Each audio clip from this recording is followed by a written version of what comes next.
Hello everyone, welcome to this new video. Today we're doing something a little bit different. We're taking a look at 3 different sets, all Minecraft sets, and I'm gonna tell you how you can utilize these sets in your Lego D&D game.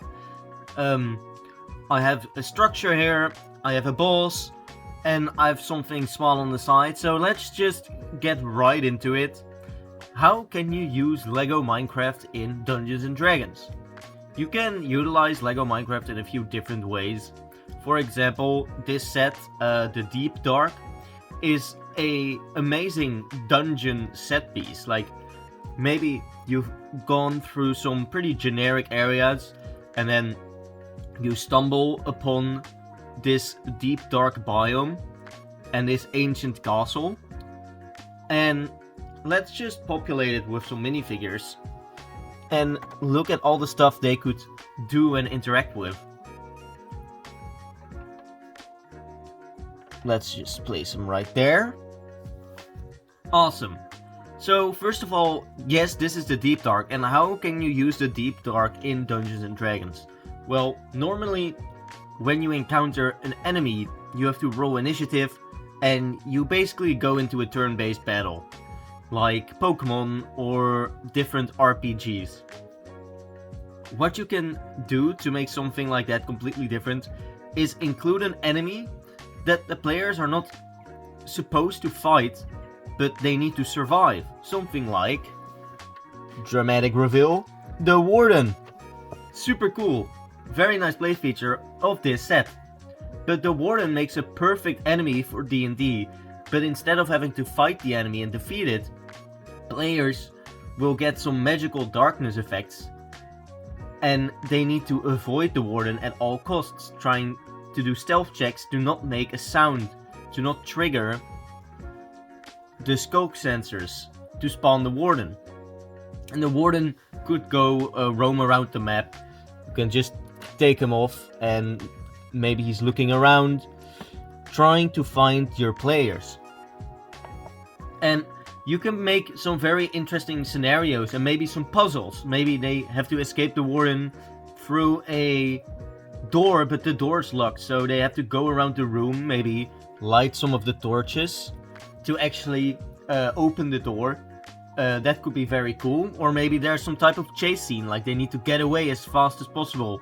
Or maybe, what is also a very cool play feature of this set, they need to light some TNT to form some type of distraction and actually blow up a structure, so that the players can get past the Warden and the Warden will go and investigate. I see that his feet are a little bit stuck, and using the magic of the brick separator, I solved that problem. I'll address that problem again when we actually take a look at the Warden. But yeah, I think the Warden makes an awesome enemy for Dungeons and Dragons, and it's something a bit more different than just your goblin or your giant slime that you will actually have to fight. It's something you have to avoid. It's something you have to be careful around, that he doesn't hear you, because, well, let's be honest, a Warden will kill you. It's just that simple. But yeah, let's take a look at the Warden itself, and then look at all the cool details that the Warden has in this set. So this is all printed on top of the Lego, and the Warden is very expressive. He really has some very nice points of articulation. It's a swivel. Of course, his legs can move, so he can kind of sit down if you wanted him to. His arms are on ball joints, so you can get some really nice articulation there. You can actually move them in and out because of how the back has been created. Some more little details. I really like it. It's very simple, but it adds just a little bit more detail than you normally get. You can see you can make like a cool pose. Yeah, you can pose them very easily. The only thing you gotta watch out for is the feet. They do attach to studs very well and then tend to, well, like you saw, tend to keep being attached to the plates and not actually the legs. So that does suck. But yeah, what I also like in Lego Minecraft is just how modular it is. Like, there are a lot of different plates, a lot of different blocks you can move around to really change the dungeon around.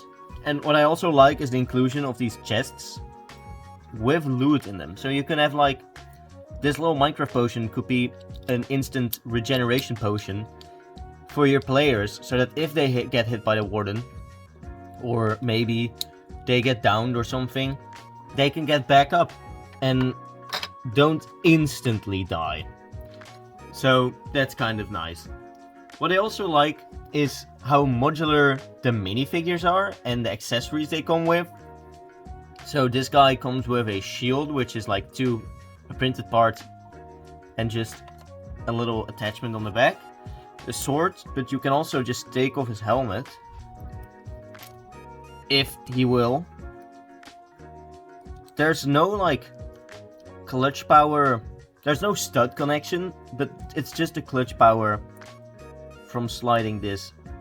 And I just got this recently, so it really, if you put it on there, it's pretty stuck. But you can also interchange the armor, which is super cool. So your paladin can be all buffed. Have this sweet blade. But of course, Minecraft has a ton of accessories. So you also have this awesome crossbow, and you have this hoe, which is very useless in D&D and also in Minecraft, but maybe a good DM can figure out something to do with it. I know that normally you can like very easily get rid of all the deep dark like growth on the ground, like the dark blue stuff. But yeah, so this is the first set we actually take a little look at, and then let's go to the next set, because it's quite different from this, but I think it's an awesome set. So the very next set we're looking at includes this bard character with a lute and a flag and riding some type of bird like a chicken jockey would. It includes a little tough golem. You get a skeleton villager, funnily enough. Nice printing. Very basic. Includes a silver, or well, an iron helmet. Very cool. You also get a sweet blade, a diamond sword. Oh. And, of course, the big thing, which is actually what this set is about. The Destroyer. So yeah, I was talking first about how the Warden is an enemy you are not allowed to fight, or well, you shouldn't want to fight because you will die. But now let's take a look at something that would be super cool for like a big boss fight. Like a mid-level, a mid-game boss that would be very cool to have in your world. Maybe it comes from the Feywild. You have this little guy. He looks just like from the Minecraft movie, but this set is actually from Minecraft Legends, which is not an underrated game, but this set definitely is underrated. You can actually launch slime, which is cool, and also spit slime, because this is the Devourer. For articulation, it goes all the way like this, all the way around like this. These flaps move, so that you can actually pose the legs around. You can kind of look inside. Doesn't look amazing, but of course it gets covered up. So yeah, this makes a very cool boss fight. Maybe you can take a stat block from like an owlbear or a different creature and modify it a bit. Maybe you can find a stat block for the Devourer online. I know that the Creeper has multiple different stat blocks. I know that the Warden also has some stat blocks you can just take from the internet for free, and you can change them around however you like. But yeah, I think this set is great for D&D. Makes a great antagonist, good boss fight. It's very large, so it probably has a lot of HP. And of course it has some range attacks and probably does some heavy damage up close. So yeah, it's a real menace in your campaign. And maybe this little guy can ride on his back, like so. And maybe that's like a different enemy. Like first you have to take him out, and then you can take out the big guy more easily. Maybe he's a healer. You know, you can give your own spin to it, which is very nice. And maybe the tough golem is like on your side, and it's a little thing created by the artificer. I know that other artificers can make like little drones, like little movable cannons. Maybe this is that. Maybe this is your little movable cannon. You know, maybe he can shoot from his hand, and you can just move him around on the board. That would be super cool. And maybe the steed you can use to get some extra movement speed, but it has its own stat block, so of course if it dies, it dies. But yeah, that could be super cool. You can really be creative with Lego Minecraft and think something and just go wild with it, to be honest. I think there are some great enemies in Lego Minecraft you can utilize for Dungeons and Dragons. And of course, it's Lego, so you can customize a ton. But now, let's take a look at the last little set, and then just give my overall thoughts on everything. Okay, so the last set we're taking a look at, and it's the cheapest and the most basic, but it comes with a ton of cool stuff. For example, let's first take a look at all the figures and all the accessories you get. So you get this Alex with a iron axe, which is very cool. You get this zombie, which makes a great D&D enemy. There's a lot of stat blocks for zombies online. You can just get one for free, use it in your game. Then we have a small slime cube, which makes another awesome enemy for your D&D campaign. Just a very low basic enemy just to fill out your army. And then of course we have a frog. A frog! That's awesome. What I really like about the frog is you can pop off somebody's head and then put the frog on. And now you can actually make a grung. So what a grung is a frog person. So it's basically just like Greninja, but a human, sort of. It's an anthropomorphic frog, so you can totally use the Minecraft frog as a cool grung head sculpt. The only thing that I don't like is that you can of course see the little legs, but it does look very cool if we look at it like this. And maybe that's just its cheeks that he's blowing out, you know, just like frogs do. So yeah, you can make a pretty cool grung pretty easily with this set. And a grung is actually something Lego hasn't created for their D&D minifigure series. So the other stuff you get in the set, you get this TNT block, which of course you can interact with and blow up, which is cool.